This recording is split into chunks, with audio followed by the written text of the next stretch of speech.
Well, welcome to London. Welcome to the Chelsea Harbour Hotel, just over the way there.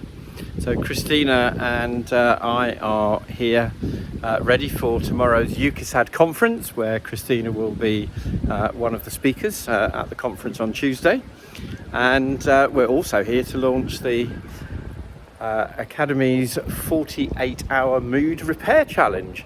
So hopefully you've already signed up for the challenge, which we'll be kicking off with tomorrow and over the next 48 hours and over the coming week.